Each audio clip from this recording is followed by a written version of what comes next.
Halo Science Seekers, kembali berjumpa bersama saya Denny Darko. Tidak ada yang namanya misteri, yang ada adalah tanda-tanda yang kita semua coba untuk mengerti. Jika kalian lihat kamera di sini dan saya memegang mikrofon, betul sekali. Ini adalah join tayangan bersama dengan Halo Selebriti yang kalian juga harus menonton di televisi setiap hari Rabu dan Kamis jam 6 pagi. Nah, belajar bangun pagi yang biasa nggak bangun pagi. Tapi kalau emak-emak, saya yakin ini sambil nyiapin sekolah anaknya, suaminya, bisa menonton. Juga ada channel YouTube-nya, ada di channel YouTube SCTV, dan juga ada di sini juga. Kalian harus subscribe semuanya. Kita akan membahas masih dengan polemik dugaan KDRT terhadap pasangan paling viral mungkin sepanjang karir perselebritian di Indonesia, yaitu Rizky Billar dan Lesti. Apakah akhirnya Rizky Billar nanti akan angkat suara? Tapi sebelum itu, ada beberapa pertanyaan yang akan mencoba untuk menguak dari sisi perjodohan mereka. Apakah ini memang sudah diramalkan sebelumnya? Apakah mereka sebenarnya nggak jodoh tapi dijodoh-jodohin karena netizen? Atau ini adalah sebuah kecelakaan? Dan apakah mereka akan terus bersama? Atau mereka akan berhenti sampai di sini? Ikuti terus, jangan di-skip.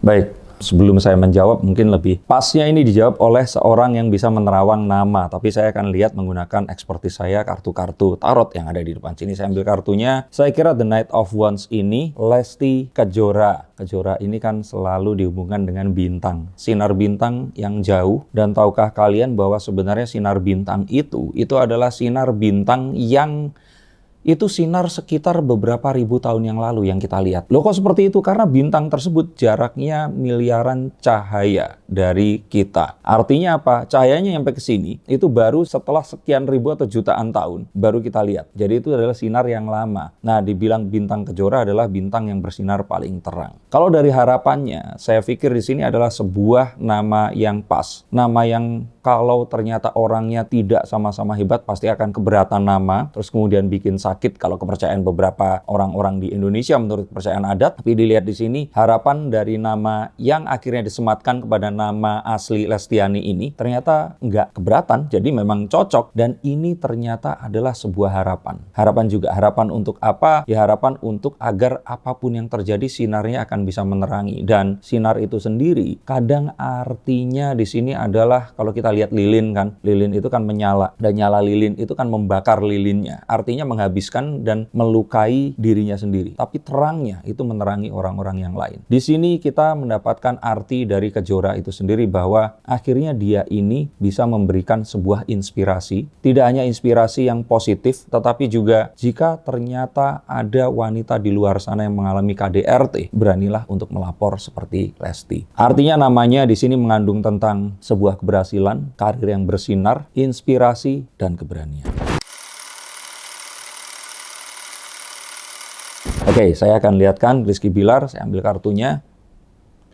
The Three of Wands. Billar sendiri saya tidak tahu dia akhirnya mengambil nama itu dari mana. Dari nama aslinya Muhammad Rizky ya, kalau tidak salah ya. Dan saya melihat bahwa Billar di sini itu mungkin diambil dari sebuah sebutan yang enak untuk diucapkan. Dan kalau seperti ini saya kira harapan untuk lebih mudah untuk dikenal. Harapan untuk lebih mudah menjajaki karir. Dan ternyata memang ini sesuatu yang mengangkat namanya jauh melebihi apa yang dia miliki. Dalam artian kita melihat dalam karir kesinetronan Rizky Billar ini memang tidak semencrang Verrell Bramasta, Rangga Azov, Amar Zoni dan sebagainya, tetapi akhirnya dia memiliki karir yang kalau akhirnya kita ngomong, dia akhirnya ini lebih terkenal daripada yang nama-nama saya sebutkan tadi. Apakah ini adalah sebuah hal yang memang kalau ditiru oleh orang lain ini akan berhasil? Tidak. Saya pikir ini hoki. Jadi ada sebuah kebetulan yang ketemu dengan sebuah harapan dan terjadilah apa yang terjadi dengan ya nama ini tadi. Kalau dari beberapa harapan yang sifatnya nama itu kan kadang kan nama yang kalau kita sebutkan orang ini akan memiliki sebuah harapan di situ. Nah, harapan-harapan ini kan biasanya akan muncul dari nama-nama yang memiliki rima atau hampir kesamaan arti dengan nama yang sudah dikenal oleh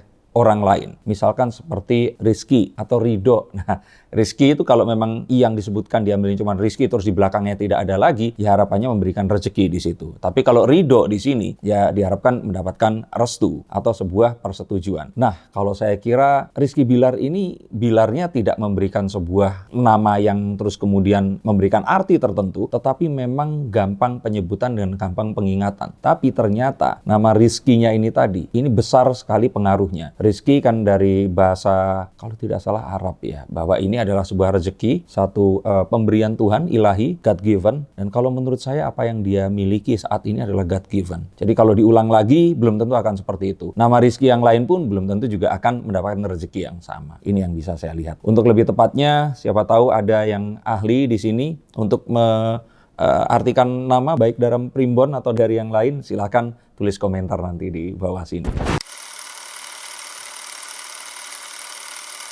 Nah, saya lihatnya bukan dari nama ya, saya lihatnya dari kartu ya. Kalau dari apa yang tadi dilihat, kita melihat bahwa sebenarnya ini mendatangkan banyak sekali pundi rupiah dan itu terbukti. Ternyata Lesti dan Bilar, Leslar, apalagi sebutannya kan enak.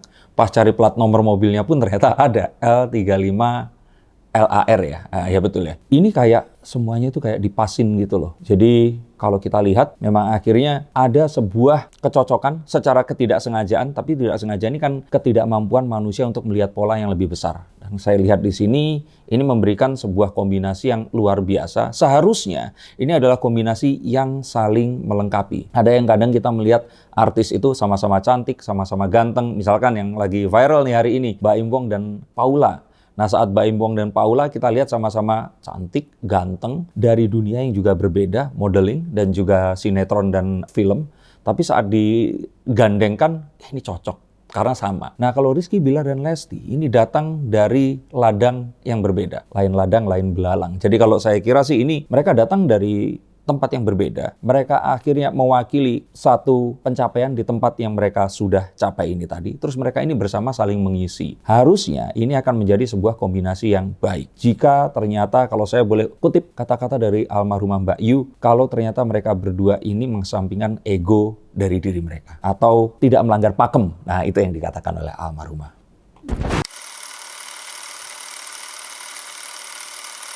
Kalau saya ambil kartu di sini, ini hal yang istilah kerennya itu debatable, masih diperdebatkan. Kalau dibilang numpang hidup, saya sih nggak setuju. Karena ya memang betul Lesti ini lebih terkenal. Tapi jika tidak ada Rizky Bilar kemarin itu, Lesti juga tidak akan terkenal sekarang. Semua ini adalah kombinasi yang diciptakan oleh ilahi. Dan saya kira ada elemen Lesti, Rizky Bilar, orang tua mereka, Indosiar dan SCTV-nya juga, dan para Leslar Mania atau Leslar Lover juga di sini. Itu tuh sesuatu yang pas. Jadi akan tidak bijak kalau kita bilang ini semua karena Lesti. Betul, Lesti ini kejora, terkenal sekali. Tapi terkenalnya kemarin ini, itu adalah kombinasi dari semua ini, dan Rizky Bilar adalah salah satu elemen atau unsur yang menyusunnya.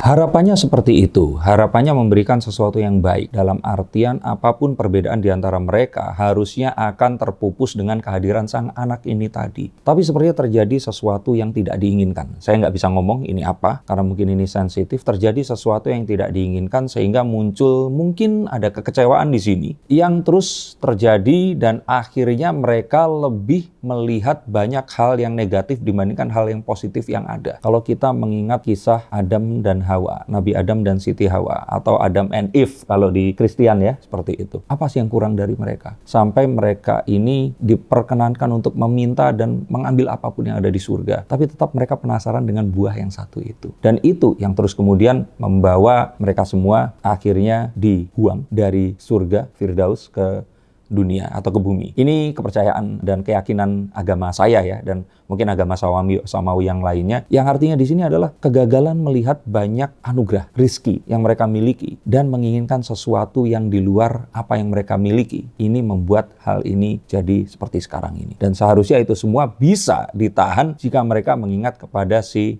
Baby L ini. Harusnya bisa. Dan seperti orang tua yang lain yang kadang Anda semua yang mungkin di ujung atau di ambang perceraian, terus kemudian merasa bahwa suami atau istrinya ini sudah gak seperti dulu waktu pacaran, gak seperti dulu waktu 2, 3, 10 tahun pernikahan, waktu ingat anak, terus kita kemudian mengingat kembali masa itu. Dan terus kemudian kita kembali ke jalan yang memang seharusnya dijalani. Pertanyaan bagus. Sebenarnya sangat bisa. Sebenarnya mereka pun masih saling mencintai. Tapi kalau seandainya hidup bisa semudah itu dan orang-orang bisa seperti ini akan jauh lebih mudah. Perkaranya adalah pernikahan mereka berdua ini bukan pernikahan hanya mereka berdua. Keluarganya ikut menikah. Orang-orang di belakang mereka ikut menikah. Fansnya pun ikut menikah. Jika mereka masih menginginkan, apakah orang-orang yang lain akan punya keinginan yang sama? Akankah mereka memaafkan? Saya perlu ingatkan, meskipun ini dugaan, jika ternyata ini benar, KDRT dan perselingkuhan itu kombinasi yang tidak termaafkan, terutama kepada para mama seperti Anda dan Anda.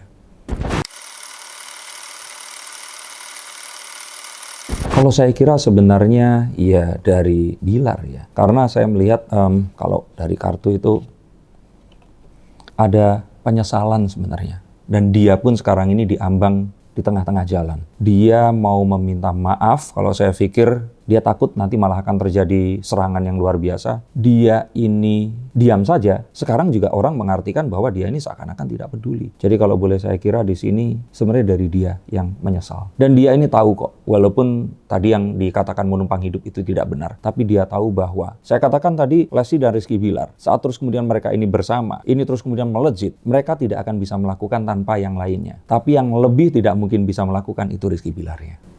Untuk melepas Lestinya? Ya karena dia pun tahu bahwa Lesti itu lebih terkenal daripada dia. Seperti itu. Dan dia itu tidak memiliki kesempatan lagi selain ini. Tapi kalau Lesti, saya pernah lihat di kartu saya, di konten saya juga. Setelah kejadian ini, Lesti akan jauh melejit. Dan ini akan jauh luar biasa sekali. Orang Indonesia ini kan nggak tahu kenapa kalau berita sedih ini, mereka itu bisa lebih sangat pay attention atau fokus. Sama seperti waktu sangat disayangkan kemarin saya juga ikut berduka cita Pak Ridwan Kamil saat Eril di situ juga wafat, meninggal dunia. Dan kejadiannya sangat-sangat mengagetkan dan tragis. Mengerek popularitasnya sangat tinggi. Saya tahu beliau tidak menginginkan itu. Tetapi orang-orang Indonesia ini memang melihat berita sedih itu membuat orang-orang ini menjadi pay attention. Dan dengan formula yang sama, Lesti ini akan jauh lebih terkenal. Saya kira karirnya Bilar ini tergantung dari pengampunan dari netizen. Jika netizen mengampuni, karirnya akan mungkin bisa kembali. Jika tiada maaf untuk Bilar, ya mungkin dia harus berkarir di bidang yang lain. Dan ya it's okay. Harapan saya juga di sini netizen tidak terus membuli atau benar-benar menghukum secara berlebihan. Saya tahu apa yang dilakukan ini pasti saya juga ikut mengutuk jika benar ya. Ada KDRT terutama, itu sesuatu yang sangat-sangat disayangkan. Tetapi ya semua orang berhak untuk dimaafkan. Tapi apakah harus mengulang yang sama? Kalau ditanya saya pun, kalau saya jadi keluarganya Lesti, jika itu terjadi, saya pasti akan menyuruh Lesti untuk cerai. Lesti di sini kalau menurut saya semuanya dikembalikan kepada Lesti. Keluarga Lesti ini walaupun berasal dari keluarga yang sederhana, keluarga yang berasal dari desa, suka diremehkan mungkin dari orang-orang yang mungkin lebih kota atau lebih sekolahnya lebih tinggi, tapi di luar itu ternyata memiliki kebijaksanaan. Orang tua Lesti ini orang tua yang mendukung sekali karir anaknya dari dia kecil, dari dia sangat belia, dan sampai di titik ini pun mengembalikan semuanya kepada Dede ini tadi. Tapi untuk Dede, ingat, kamu bukan seorang anak kecil lagi, bukan seorang wanita yang hidup juga sendiri. Di luar semua gelimang harta dan cahaya panggung ini, kamu tanggung jawab pada BBL dan dirimu sendiri. Dan ambil langkah berani seperti kamu kemarin mengambil langkah untuk melaporkan.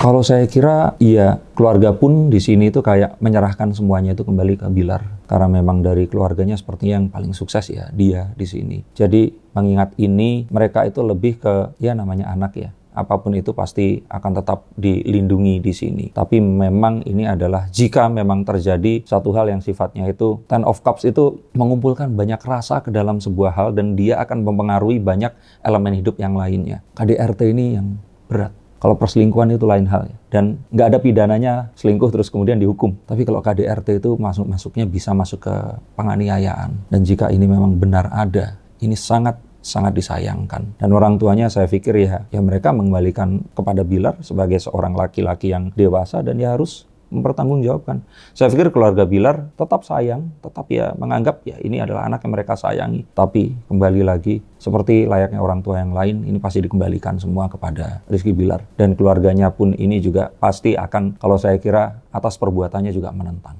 Perbuatannya ya.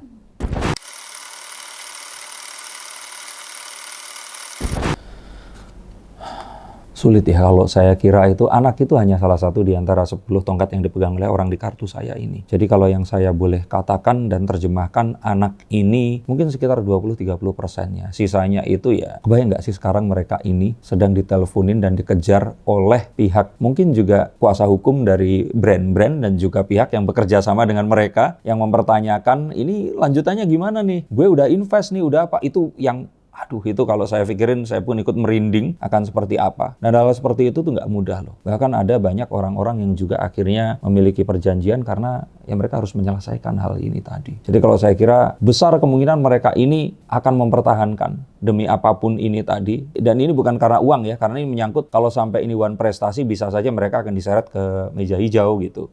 Dua-duanya, maksudnya artinya di sini sebagai pihak. Kalau ternyata memang akhirnya mereka one prestasi ya. Nah, tapi harapannya sih mereka harusnya bisa mengerti ya para ini tadi klien atau pemodal atau orang-orang yang menginvest ini tadi bahwa ini kejadian yang memang di luar harapan dan semoga ya mereka nggak terlilit dengan semua hal ini tadi. Anak ini adalah salah satu alasan yang positif. Tapi saya kira kalau untuk alasan anak, untuk seorang laki-laki yang sudah menganiaya itu, kalau benar ya itu, saya sih nggak pernah menyarankan. Saya selalu kalau ada klien tanya kepada saya, laki-laki ini menganiaya, saya akan selalu sarankan untuk berpisah. Kalau menampar, tidak sengaja, mungkin saja itu sesuatu yang ya itu bisa. Kalau cuma sekali ya, tapi kalau 2 kali ya itu termasuk penganiayaan. Saya kira kalau sudah seperti itu, sulit untuk mengharapkan satu perubahan dari sang laki-laki ini. Kalau kita lihat kan, kalau ditanya ada atau nggak ada. Karena memang ya itu sesuatu yang bisa terjadi kepada semua orang. Kadang kita melihat seseorang ini tadi seorang pemuka agama.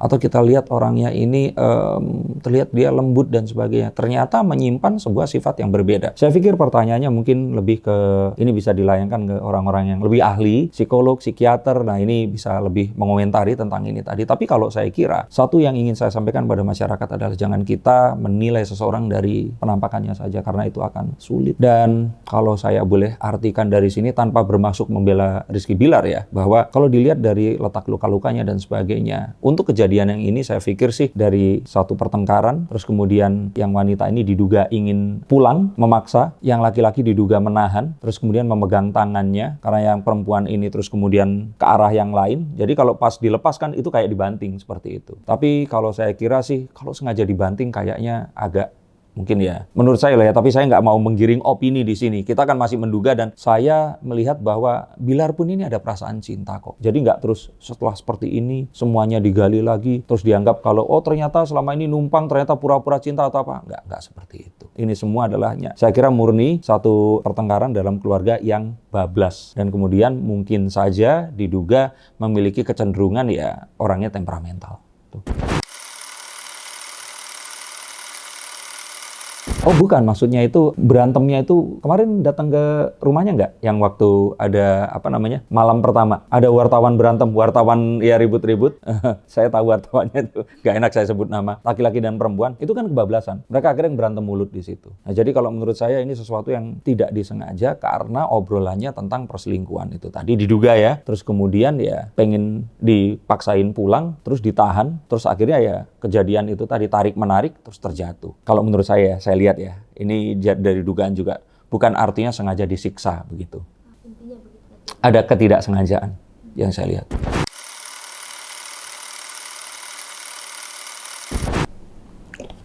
Mereka ini dipertemukan itu tanpa sebuah harapan apa-apa. Dan saat mereka akhirnya bersama, ternyata mereka ini menjadi simbol harapan banyak sekali warga Indonesia. Satu, adalah harapan tentang bagaimana kegagalan cinta itu bisa terobati dengan berjumpanya dengan seseorang yang lebih baik. Mereka berdua kan diceritakan ini baru putus. Walaupun yang baru putus sebenarnya si Lesti. Kalau si Bilar kan nggak baru putus. Dia tuh cuman ceritanya katanya deket padahal dia mengakui juga enggak kan di situ kan. Nah, ini adalah gimmick anak TV, kreatif TV yang terus kemudian diunggah di YouTube dengan Lesti jatuh, Bilar pun jatuh. Terus kemudian semua orang itu menjadi heboh. Nah, kedua, Selain yang pertama tadi, permasalahan bagaimana mereka ini seseorang yang gagal dalam cinta tapi terus kemudian dipertemukan dengan orang berikutnya. Yang kedua adalah bagaimana wanita dengan wajah yang cantik, tapi cantiknya ini kan nggak kayak Luna Maya, Paula Verhoeven, betul kan? Cantiknya tuh kayak cantik ya, kayak dirimu kan wanita Sumatera Utara, cantiknya kan seperti kamu gini. Cuman kan kalau sinetron Indonesia ini cantiknya kan harus ada keturunan bule, kalau nggak oriental seperti Natasha Wilona, seperti itu. Nah, wanita Indonesia yang kebanyakan wajahnya mirip Lesti, ini kayak, oh ternyata bisa ya dapetin cowok ganteng. Nah, kayak gitu. Saya lihat itu, yang akhirnya ini diminati oleh banyak orang terutama wanita. Ini kayak lambang keberhasilan seseorang. Ya sama kalau kayak kita nonton orang yang miskin dari desa ikut kontes pencarian ini, terus kemudian didandanin, nyanyi, terkenal, terus kemudian jadi sukses. Itu kan juga harapan seluruh orang di pelosok-pelosok Indonesia untuk jadi terkenal. Seperti itu. Terus saat itu terjadi, semua orang mendoakan. Di era di mana saat ini semua orang itu bisa voting langsung di YouTube, televisi melihat itu, terus kemudian dibesarkan lagi dengan diberikan award-award yang selalu dimenangkan oleh mereka ini tadi. Ya akhirnya terbentuklah industri ini tadi. Mereka berdua awalnya nggak punya perasaan apa-apa. Dan mereka sudah mengakui, terutama Rizky Bilar, bahwa Lesti ini, Dede ini bukan tipenya dia. Dalam satu konten bersama dengan Irfan Hakim, ini nonton juga di YouTube channelnya A. Irfan, The Hakim ini, subscribe juga ya. Ini terlihat bahwa ya mereka ini produk industri. Tapi terus mereka kemudian membuat kita semua percaya bahwa, oh ternyata walaupun mereka ini produk industri karena mereka sering bersama, akhirnya mereka seakan-akan menemukan seseorang yang mereka memang cari selama ini. Kayak kartu ini. Dan terus kemudian akhirnya mereka ini bersama. Terus kemudian semua orang itu mempertanyakan, itu semakin heboh lagi. Ini beneran nggak sih? Beneran demen nggak sih? Karena Rizky Bilar ganteng cocoknya itu ya itu tadi lah. Kayak nikahnya sama cewek-cewek yang cewek sinetron lah ya. Siapa namanya? Misalkan cocoknya sama Heiko van der Vecken, ya kan? Atau sama, ya banyak lah seperti itu. Ini sama Lesti, gadis desa yang wajahnya ya cantiknya orang-orang di desa kan, seperti itu kan. Ini membuat orang-orang itu punya harapan, tapi orang mempertanyakan. Nah, saat sesuatu dipertanyakan, orang-orang ini terus kemudian menjadi semakin penasaran. Sama seperti Marcel Widianto dan Selin Evangelista. Orang kan penasaran, masa iya sih bisa, masa iya? Ternyata bisa, lebih boom lagi. Oh, mereka menikah, setelah menikah punya anak. Sayang sekali kita harus dibangunkan dari mimpi kita dan melihat kondisi seperti sekarang ini. Lesti dong. Lesti. Karena nggak cuma itu, saya yakin semua wanita di sini yang mencintai prianya. Saya taruhan cinta wanita ke prianya itu pasti akan jauh lebih besar dibandingkan sebaliknya.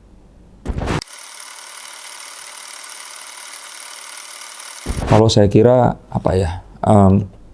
bahwa dia akan terkenal, kalau menurut saya sih ada kemungkinan itu dan memang seharusnya sudah terlihat. Tapi kalau dia menyangka atau tidak, sepertinya enggak. Dan karena itulah saat ini ada dugaan dan tuduhan yang membongkar masa lalunya dia yang kalau menurut saya itu dituduhkan akhirnya desperate dan melakukan banyak hal yang sangat disayangkan sekarang ini. Kalau itu benar, itu dibongkar. Kalau dia tahu bahwa kedepannya dia akan sukses ini, dia nggak akan melakukan hal yang saat ini dituduhkan. Seperti itu. Tapi kembali, yuk kita jangan berasumsi dengan penuduhan, kita tunggu saja apakah memang ada buktinya atau tidak. Nggak usah dibuka kartu, itu sih pasti akan kejadian karena dia melakukan dosa yang paling besar yang seorang public figure itu mungkin lakukan. Selingkuh dan KDRT kepada wanita. Maksudnya kan sekarang itu udah mulai bermunculan. Iya, nggak usah Rizky Bilar. Mau itu siapapun, kalau punya masa lalu seperti itu, pasti akan dibongkar. Makanya saya juga sangat berhati-hati dan saya nggak mau punya masa lalu yang akhirnya akan jadi sesuatu hal yang ya terus kemudian bisa dibongkar karena itu satu hal yang nggak bisa kita banggakan.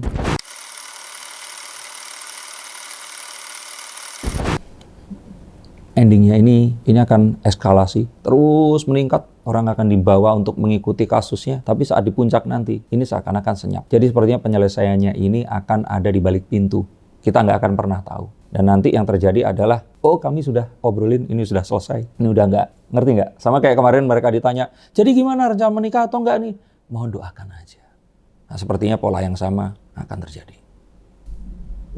Kemungkinan damainya tuh apa? Itu belum bisa dipastikan. Saya cuma geleng aja. Saksikan terus Halo Selebriti, hanya di SCTV setiap hari Rabu, Kamis jam 6 pagi.